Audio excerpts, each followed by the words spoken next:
the first night. I don't usually tell anyone what happened at Newsham Park Hospital, but if you're listening to my story, you should know this first. The building isn't really empty. It never was. I've been working night shifts around Liverpool for years. I've worked in abandoned buildings and historical sites. I always seem to get the job no one else wants. The Newsham Park Hospital job came through as an easy one. It paid well, quiet shifts, all I've got to do is turn up. I do remember this hospital when I was younger. We could see it from the boating lake where we used to play. Sometimes we'd skim slices of bread for the ducks. It always looked scary, even back then. I remember it was originally built to house the young orphans of Liverpool's seamen. It was for the children whose fathers never came home from the sea. Later it became a mental asylum, and for some reason it closed. It doesn't take long to get there. It was just a short walk from where I lived, in a flat above the bakers on Green Lane. The approach unsettled me more than the building itself. I walked along the narrow, dimly lit pathway that runs down the side of the hospital building and passing under a low bridge. Freight trains trundle over it at random hours, shaking the ground as they pass. I noticed as I walked the gentle flicker of lamps and the shadows reaching into the darkness. It felt to me like a place meant to be passed through quickly. I arrived at the front of the hospital and walked up the steps to the large front door, taking in the scale of the building, noticing as I stepped inside that the air smelled musky and damp. I wondered if it was the old paintwork or dust mixed with something sour underneath. I walked down the short corridor and looked around to see other corridors that were really long and unevenly lit. Every footstep I took seemed to echo for longer than they should. I walked into the reception area only to find a single chair, a table and a security logbook. I opened the logbook and taped inside was a single sheet of paper. Newsham Park Hospital, night shift rules. Do not enter the east wing after midnight. If you hear children crying, do not investigate. Do not open locked doors in the hospital wing. Ignore shadows in the hallways. At exactly 2:15 a.m, remain in reception until 2:45 a.m. If the old chapel bell rings, do not respond. Log everything. At the bottom of the sheet, written in different handwriting, said, if you see the seamen's shadows, do not acknowledge them. I laughed at the rules, thinking someone must be trying to freak me out. I was soon to discover that I should have taken it very seriously. An hour passed and I'd made my rounds, checking everywhere was locked and secure. Then just after midnight, I heard a noise.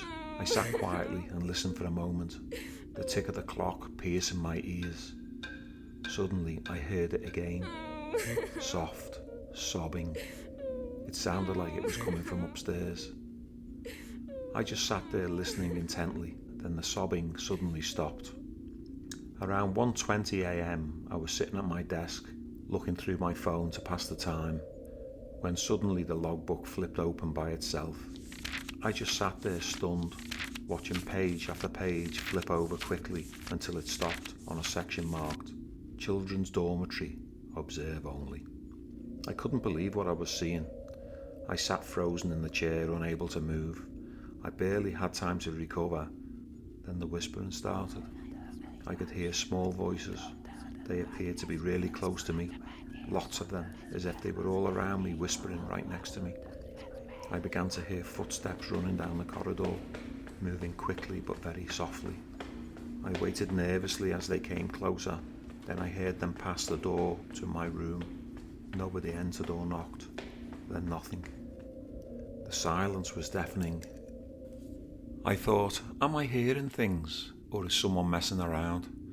I decided to go and check that everywhere is secure again, just in case some kids had managed to get in the building. I had a good look round. After checking everything was secure, at exactly 2:15 a.m. I returned to reception and I wrote in the logbook, NTR, nothing to report. Remembering my earlier instructions in the logbook, I stayed in the reception room. I didn't move. I heard the chapel bell ringing somewhere in the distance. I didn't respond. Behind me, something whispered, "You're late." I logged everything. At 4 a.m, daylight returned. I was glad to be finishing my night shift. I couldn't wait to get out of there. As I walked out, I noticed that the hospital looked cold and empty, but if last night was anything to go by, I knew it wasn't. Part 2, the second shift. Even though the money's good, I should never have gone back to do another shift. The side pathway was darker the second night.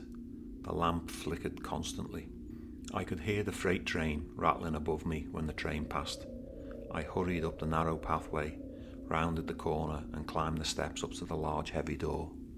Once I got inside the hospital, it felt colder. Not physically, emotionally. Like something was watching me. I started my rounds and checked everything was secure, and as I walked into the dormitory wing, I heard it again. The whispering had returned. Not crying this time, but actually talking. It was like walking into a conference room with everybody talking. It was as if they were warning each other. I shouted, "Hello, is anyone there?" The whispering stopped suddenly. I turned around and hurried back to the reception and closed the door behind me. Just as I was trying to make sense of what just happened, I heard a sound. I didn't move. With my head still, I glanced over to the side table. I couldn't believe it. The logbook flipped open again. The writing on the page screamed out to me, "Children's dormitory, observe only." I felt that I was no longer alone in this room. I slowly backed out of the room. I just stood in the doorway for a moment. I looked down the corridor into the shadows. I saw a movement in the corner of my eye. I looked closer and I could just make out a group of small figures.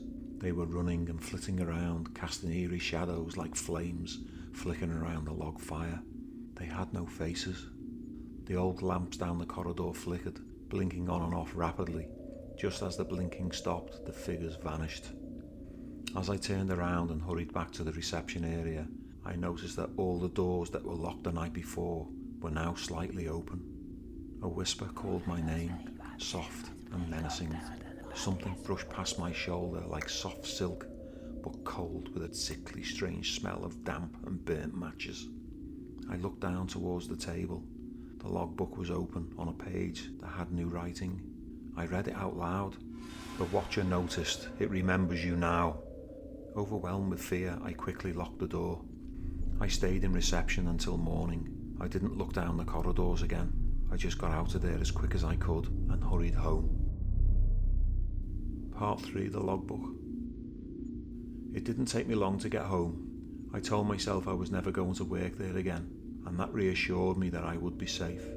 At 2:17 a.m, I woke to my phone ringing. I lifted it off the bedside table. There was no number showing, and when I answered, all I could hear was static and slow, crackly breathing. I jumped out of bed and looked out of the window. Just outside my house, under the streetlight, I saw them. Small shadows running along the pavement.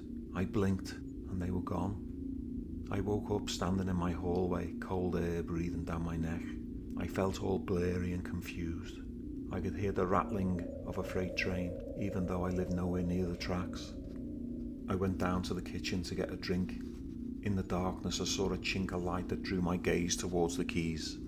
I had placed them on the table when I got home. I saw the hospital logbook next to my keys.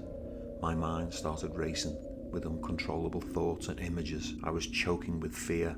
The pages were already open. I started reading. It said, "Incident log, Newsham Park Hospital. At 1:45, soft sobbing heard from children's dormitory. No visible source. 1:20, logbook pages observed turning independently. 1:50, footsteps running through the corridor, no doors opened. 2:15, chapel bell, audible. Officer did not respond. 2:30, tall shadows observed, stationary, watching.